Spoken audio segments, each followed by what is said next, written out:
We focus on history, culture, religion, art, social, and philosophy of Nusantara. Here, in the presence of Nusantara, we were made to be forgotten about the goodness of ourselves.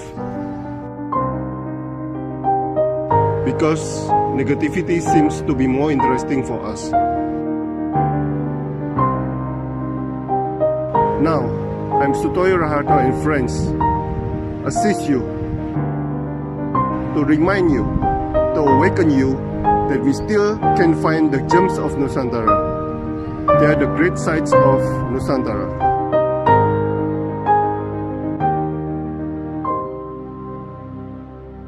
Oke, saya mulai ya Pak Roni. Oh, oke, baik, Pak. Pak Roni dari mana? Medan. Kalau papa ya Medan, tapi kalau aku sudah lama lahir di Jakarta karena mamaku kan Jawa. Oke. Jadi campuran lah, nggak Batak murni. ya? Batak, jangan Batak. Oke. Nggak dihukum. Maksudnya? Nggak di Bidang hukum. Enggak, kalau saya nggak tahu ya, nggak ke situ sense-nya. Tadinya ke musik, cuman sempat ditinggalin malah musiknya. Sekarang bisnis apa malah? Kalau saya ada networking, saya main, terus saya juga sama istri buka konsultan HR. Oke. Jadi di situ sekarang. Nah, sekarang karena udah mulai, ya kita bisa bilang udah aman lah ya secara kebutuhan segala. Saya berusaha menghidupi dulu yang apa saya pelajari. Nah, karena saya kuliahnya sempat musik, cuman nggak selesai atau ada permasalahan finansial lah. Cuma ya beberapa tuh sempat kerja dengan sebuah band besar di Indonesia juga, pasti kalau saya sebut orang tahu ini band ini. Nah, cuma ya tidak panjang, sempat sudah bubar, ya kita harus berpikir nih apa nih yang harus kita perbuat lagi.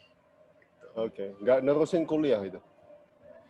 Itu akhirnya enggak, karena yang awalnya, jadi sejarahnya gini Pak, ini agak panjang sih, karena mama papa tuh divorce ya. Oke. Gitu. Jadi aku dari SMP itu, dari SD lah tepatnya, dari SD itu sudah merasakan, kurang merasakan lah, tapi aku dekat sama papa. Aku dekat sama papa, terlalu mayoritasnya. Nah, sehingga waktu papa akhirnya pensiun, di situ pensiun, jadi momen-momen itu kan aku 2 bersaudara, ada aku sama abangku kan. Nah, jadi kita 2 waktu sekolah di Jogja, di sana, cuman memang aku tidak punya masalah. Di situlah aku ketemu Papi Daniel. Oke.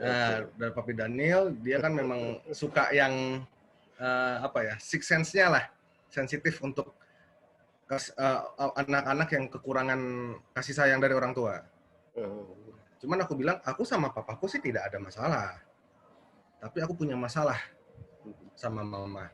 Gitu. Jadi, waktu aku cerita gitu, nah, jadi ya bisa dibilang aku dulu nggak punya agama lah, bisa rasa kecewa itu terlalu besar. Gitu, aku pikir kalau Tuhan ada, memang kalau Tuhan ada, kenapa hidup gua harus begini sih? Kan ibaratnya gitu kan. Terus kenapa harus ya perkelahian orang tua gitu. Mungkin mereka nggak sadar, tapi pagi-pagi aku pernah momen tuh satu kali, mereka berpikir mungkin aku masih tidur. Tetapi entah kenapa tuh perang besar, ribut besar, dan aku dengar.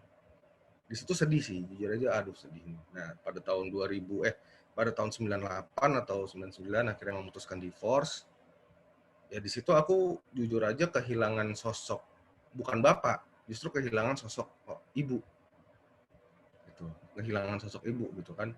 Aku 3 tahun di Jogja, sekalipun nggak pernah datang selama itu. Padahal kalau ngeliat teman-teman, kalau ngeliat orang tua teman-teman, gila ya anaknya nggak ini aja diperhatiin, ini enggak. Sedangkan aku kebalikannya, justru papa yang 2 bulan sekali datang nyetir gitu loh. Jadi ya akhirnya punya kekecewaan sendiri.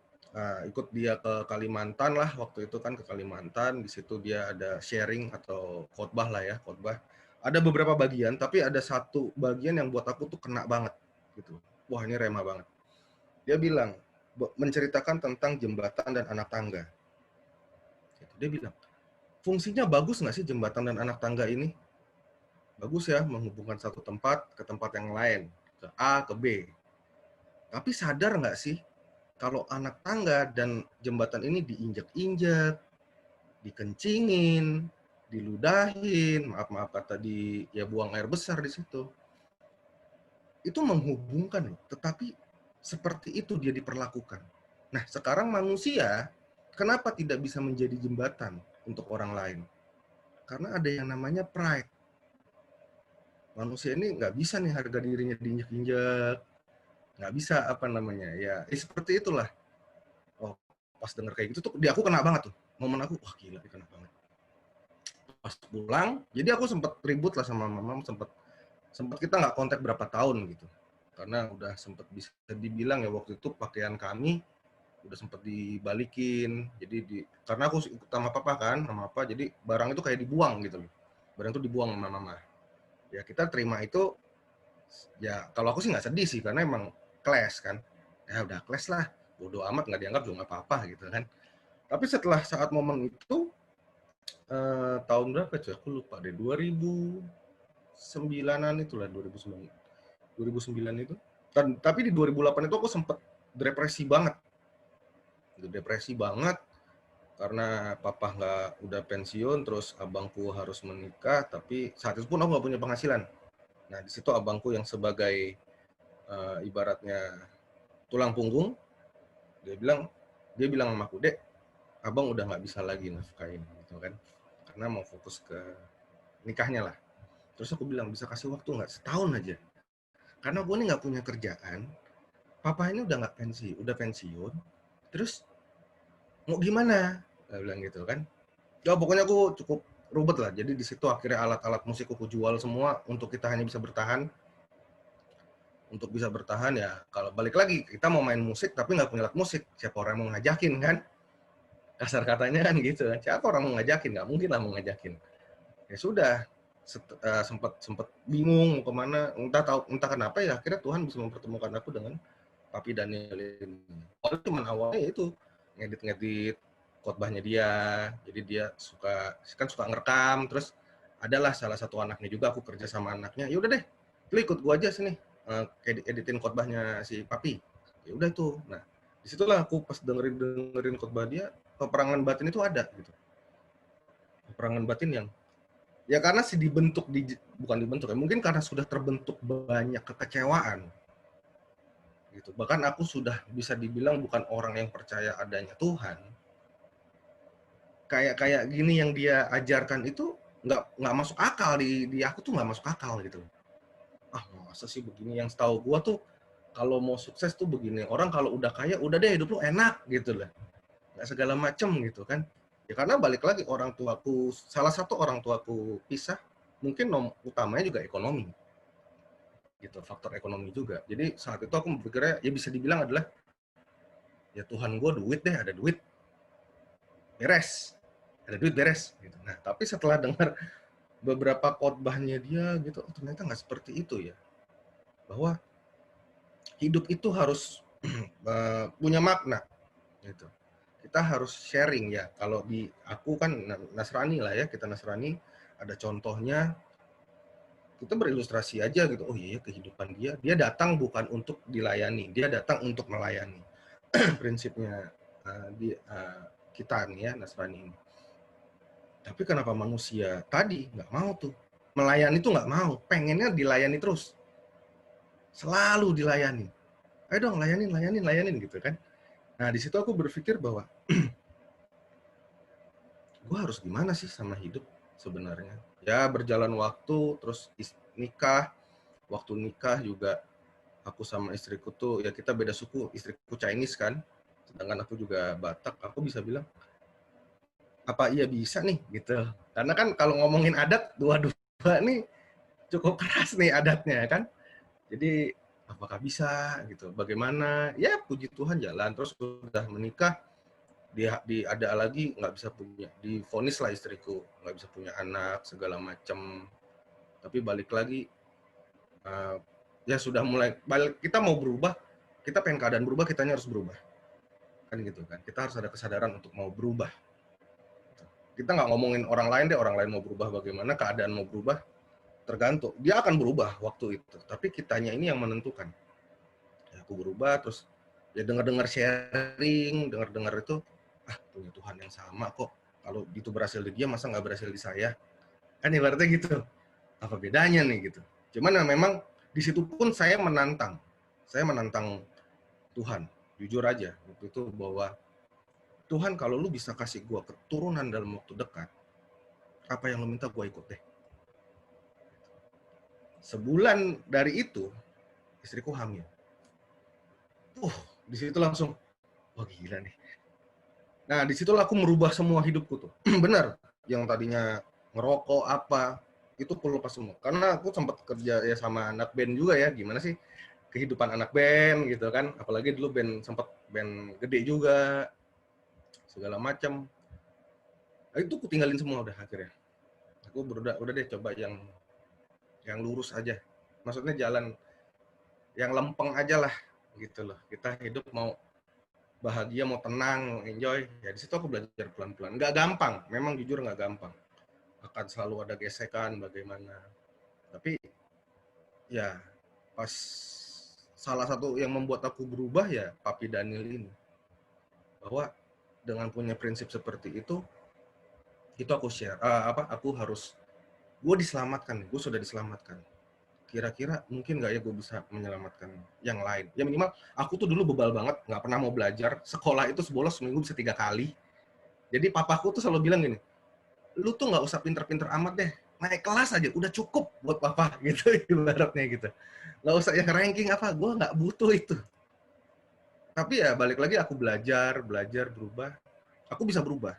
Sedangkan orang di luar sana mungkin secara educational, secara kehidupan, dia bisa lebih baik. Tetapi dia suka merasakan kehampaan gitu loh. Meaning of life-nya tuh kayak masih bingung mau ngapain ya. Padahal semua fasilitas dia sudah punya. Dan orang di luar sana banyak yang punya fasilitas, berjuang untuk itu, mati-matian untuk itu, menghabiskan ya kaki jadi pala jadi kaki. Nah di situ yang membuat kok begini ya. Tapi ya balik lagi sama orang punya tujuan sih, yang kita nggak tahu. Gitu sih Pak. Ya. Tadi rasanya putus ya waktu mau cerita jembatan yang diludahin. Oh iya. Terus tentang ibu itu. Iya sama ibu. Akhirnya setelah itu karena aku selesai khotbah ini, papi khotbah, gimana khotbahnya yang saya tangkap ini? Ya udah, sekarang siapa yang mau di jembatan? Kamu atau mamahmu? Wah, langsung digituin tuh. Jadi pas selesai pulang dari Kalimantan, aku beranikan diri untuk ke rumah mamah. Karena setelah berapa tahun itu kita nggak pernah komunikasi. Benar-benar, saya ulang tahun mau apa ya, kita udah nggak pernah. Tapi ya karena dari situ pesannya papi kayak gitu, ya udah kamu ketemu aja nak. Kamu mau apa? Kamu mau sekolah lagi? Aku sempat mau sekolah lagi kan. Ya udah papi biayain. Dia bilang begitu. Pulang, aku ke rumah mama, ngobrol akhirnya. Di situ aku bilang, ya jujur aku luapin juga beberapa kekecewaan aku gitu kan, bahwa gila lu tega ya mutusin sekolah gue lagi sekolah lu putusin gitu kan. Karena aku dulu sampai sama mama tuh mungkin pas SMP ngomong tuh bisa nggak mama, lu gua. Setiap ngomong berantem itu udah pasti terjadi begitu. Nah sampai akhirnya ya si mama juga akhirnya nangis, dia bilang, mama tuh nggak pengen anak mama gagal begini. Ya gimana anak-anak yang nggak gagal? Lu memperlakukan kita seperti ini. Nah, saya kata gitu. Tapi ada orang di luar sana, kenal gue juga enggak, kenal saya juga enggak.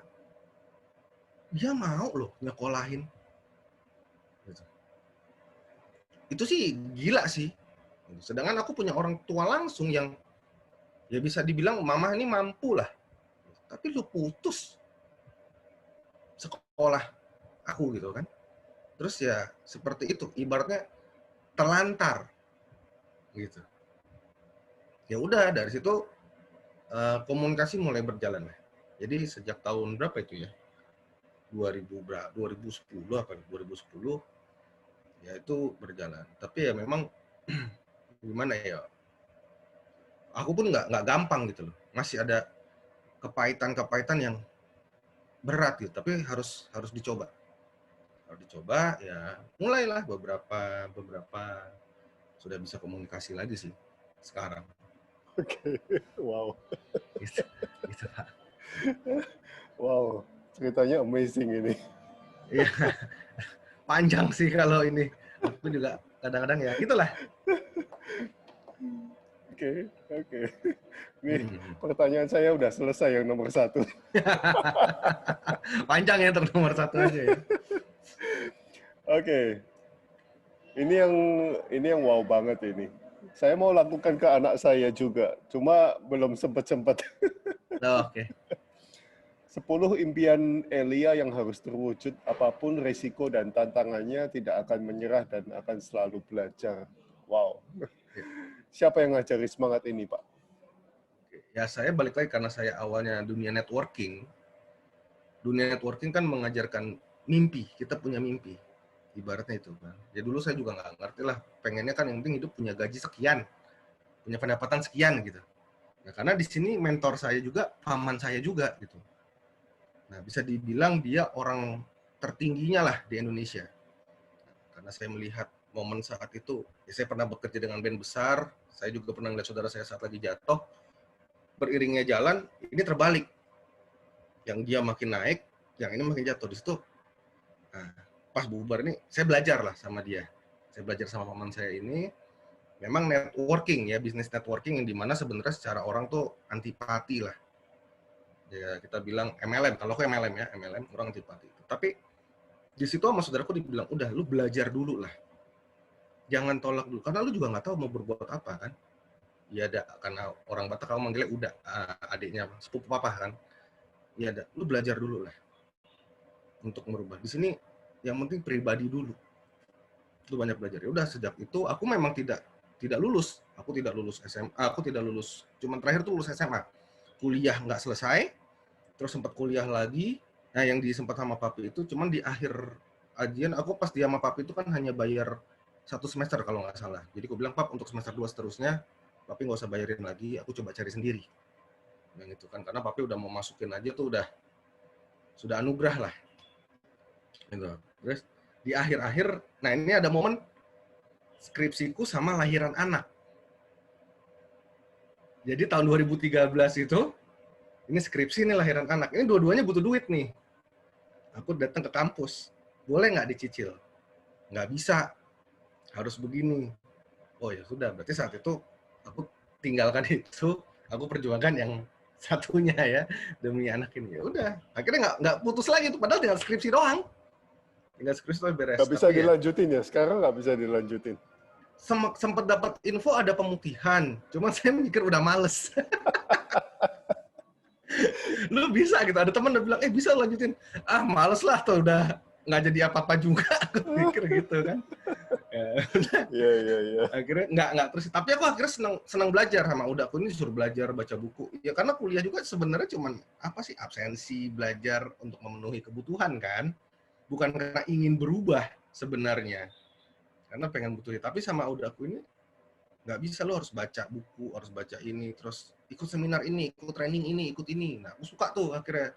Awalnya nggak suka, tapi lama-lama, oh iya ya. Istriku sendiri pernah ada temennya, teman kantornya waktu itu saat itu bilang, nama istri kan Sarah, laki lu apain? Dia bilang gitu. Gue dulu tuh tahu ngeliat laki lu tuh kerjanya cuma main handphone aja, cuma ngegame aja. Sekarang tiba-tiba bisa punya pandangan wawasan seperti ini. Hebat juga lu ya, dia bilang gitu. Nah, akhirnya kan karena aku di situ, kita kan berusaha buka perusahaan ya, aku sama istriku buka perusahaan juga. Ya mungkin ini salah satu temennya juga ngelihat ya. Aku sempat diskusi kan, temen ini kayak kaget gitu. Laki lu bisa jadi begitu, hebat juga lu. Lu pakai ilmu apa? Dia bilang gitu. Padahal aku mikir, gila, yang ngajarin aku ini bukan istriku. Yang buat aku berubah itu adalah bukan istriku gitu. Tapi pamanku yang, nih lo harus learning. Nah, disitulah aku menemukan tujuan hidup gitu. Tujuan gue tuh harus begini. Arahnya kalau baca ini buku Stephen Covey itu kan terkenal banget tuh buku Stephen Covey tuh. Seven Habit kan. Start your mind with ending. Jadi salah satu judulnya adalah kita gambarin dulu nih, kita mau kemana, tujuan kita mau kemana. Baru tarik garisnya, karena goal kita mau ke sana. Nah, kalau orang kebanyakan adalah, ya udah deh, kita coba ngelangkah aja, pelan-pelan. Tapi blur di depannya. Nah, karena aku sudah kayak begitu, maksudnya punya mindset seperti itu kan, berubah. Nah, aku mulai tuh terapin ke anakku tuh. Kamu sekarang mau jadi apa? Walaupun nanti tidak terwujud, maksudnya papa, mama tuh sekarang mumpung lagi bisa lah, lagi mampu. Kamu mau belajar, belajarlah. Karena nggak tahu dari semua ini, pasti nggak semua akan jadi kok. Yang kamu pelajarin sekarang ini nggak semuanya akan jadi. Tapi akan ada satu arah yang itu akan kamu kejar. Nah, tujuannya apa? Itu. Nah, sekarang untuk dari tujuan itu, bikin nih 10-nya apa nih? Apa yang harus kamu lakukan? Jadi setiap pagi itu kadang-kadang anakku tuh suruh deklarasi. Jadi untuk tempel kan, itu kan tulisannya dia kan, tempel nih, kamu baca. Ini yang kamu mau loh. Karena karena aku nggak diajarin itu sama orang tuaku, jujur aja. Papa mamaku tuh nggak ngajarin itu. Ngajarinnya udah sekolah yang benar, kamu kerja, punya banyak uang, dah. Sedangkan aku melihat kehidupan, mereka berantem, mereka kerja kok, tapi mereka berantem. Mereka punya uang, berantem. Apa gitu loh? Aku mikirnya apa? Nah, dari situlah aku nggak mau mengulang kesalahan, orang tua ya, bahwa toh banyak juga orang-orang yang ya nggak salah sih punya pendidikan, bekerja bagus banget gitu. Tapi ada juga ternyata orang-orang yang dia nggak punya pendidikan dan bisa sukses juga. Ada. Jadi kesuksesan itu bukan masalah tentang gelar lah atau sarjana lah, tapi tentang kerja keras, tekad. Seberapa besar sih kita mau mendapatkan itu? Nah, itu yang itu semangat itu yang aku coba ajarkan anakku dari sekarang, karena biar dia nanti pas sudah besar lebih mudah. Orang tua kan ya nggak tahu, kalau aku hanya berpikir kita hanya bisa ngasih rel, ini loh relnya, ini loh, tapi arahnya kan kamu sendiri. Tapi kalau ya nggak tahu ya, kalau misalnya ntar kita lagi bangun bisnis, nanti dia mau meneruskan bisnis kita ya bagus, tapi kalau dia tidak mau meneruskan ya nggak apa-apa. Yang penting relnya ini jelas. Nah, itu yang aku ajarkan dari anak-anakku dari sekarang seperti itu, Pak. Oke. Wow.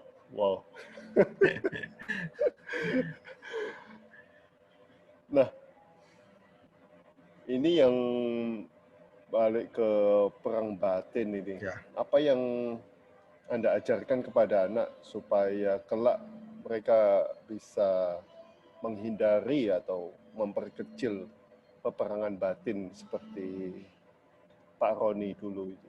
Harus ada arahan yang jelas, mentor.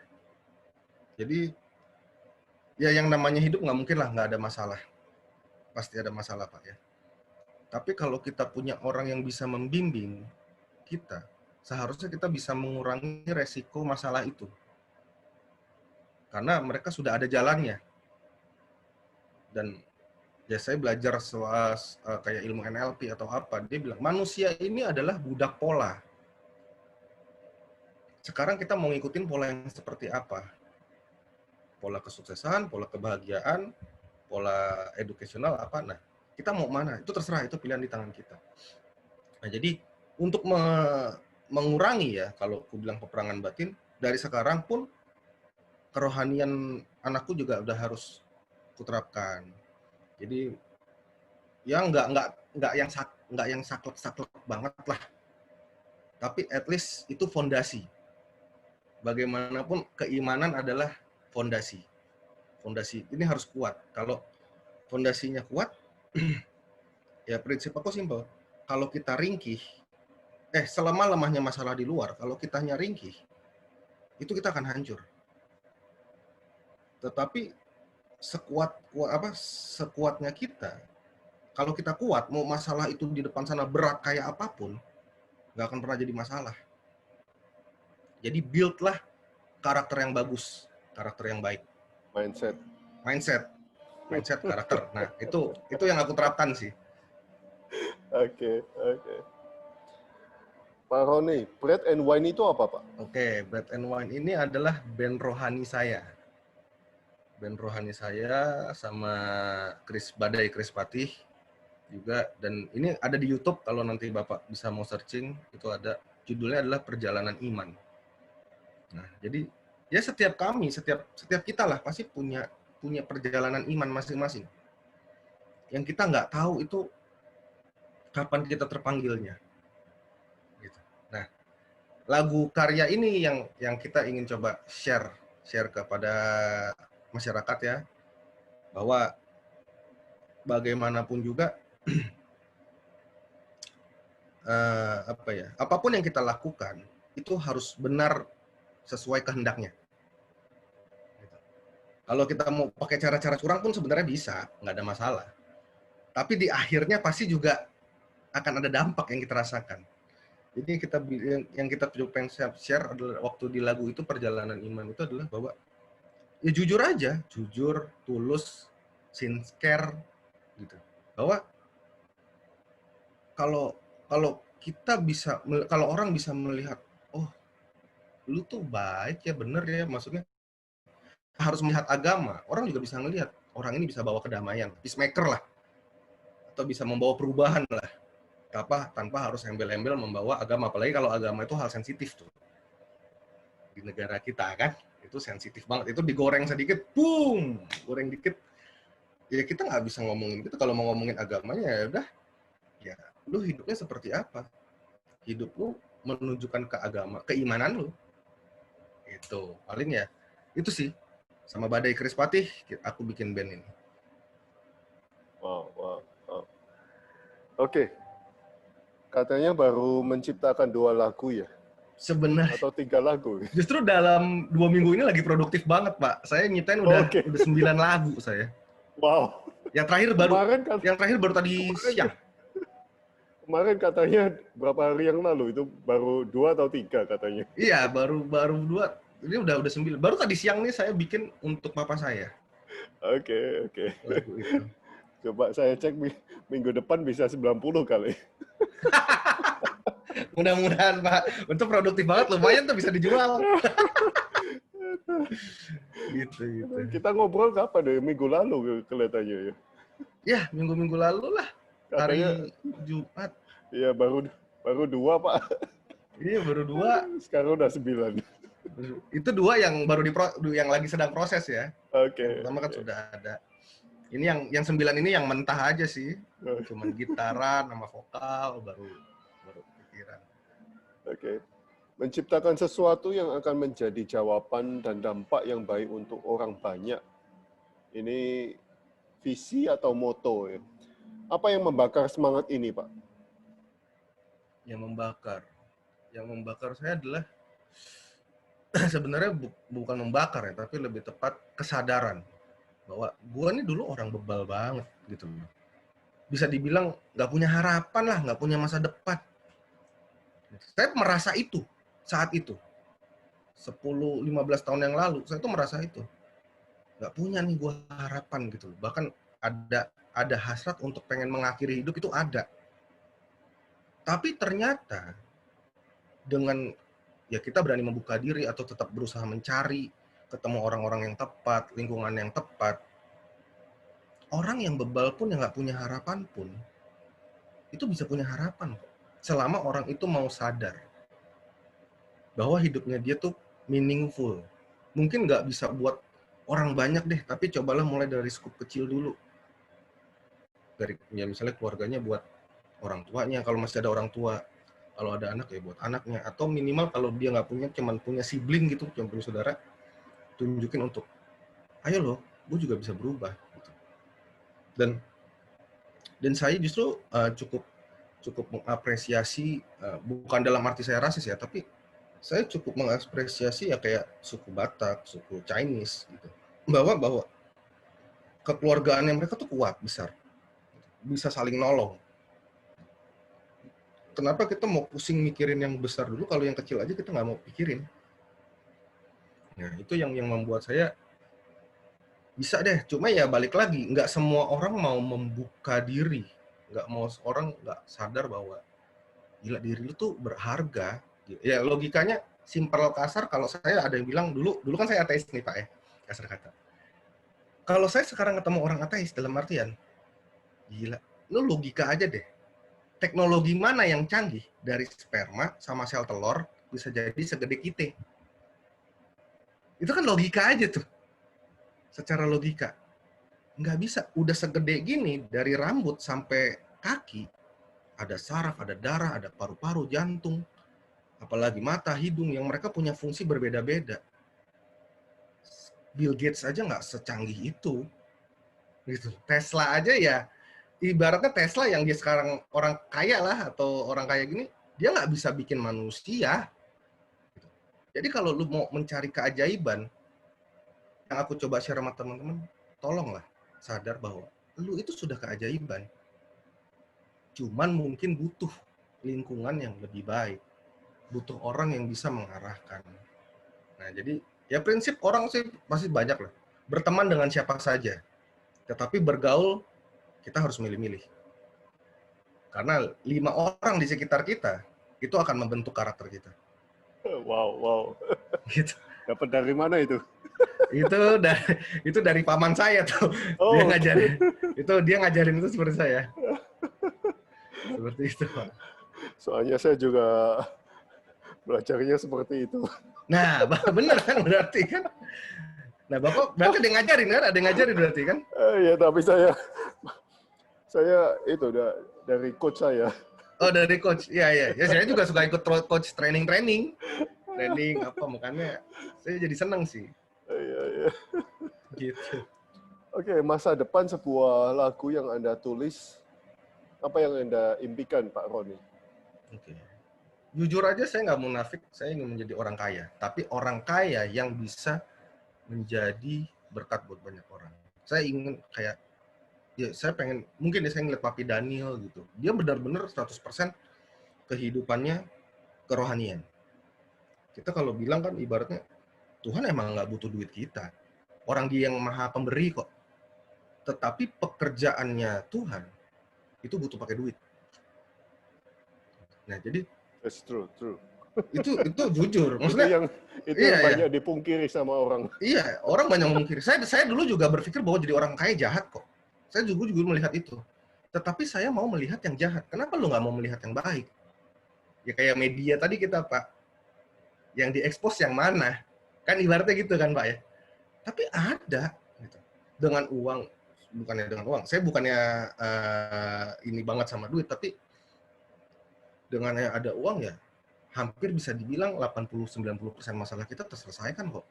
Saya berpikir ya udahlah, saya bisa, mungkin Tuhan menyuruh saya untuk udahlah kamu tolong 100 orang, udahlah kamu tolong mungkin bisa 1000 orang. Ya kita nggak tahu sih. Jadi masa depan yang saya inginkan adalah itu tadi.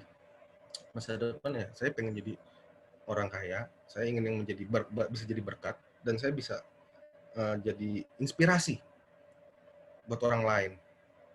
Khususnya ya untuk anak-anak saya, bahwa kalau kamu bisa nolong orang, lakukan. Walaupun nolong nggak harus dengan uang sih. Dengan kadang-kadang dengan kita ngobrol dengan orang itu aja, mungkin kita bisa nolong. Tetapi mau nggak menyisihkan? Ya itu tadi, jembatan itulah. Jembatan ini mau dipergunakan secara fungsinya atau hanya sekedar pajangan. Itu yang saya, masa depan yang saya harapkan sih seperti itu, Pak. Wow. Thank you Pak Roni. Thank you banget malah Pak Sutoyo nih.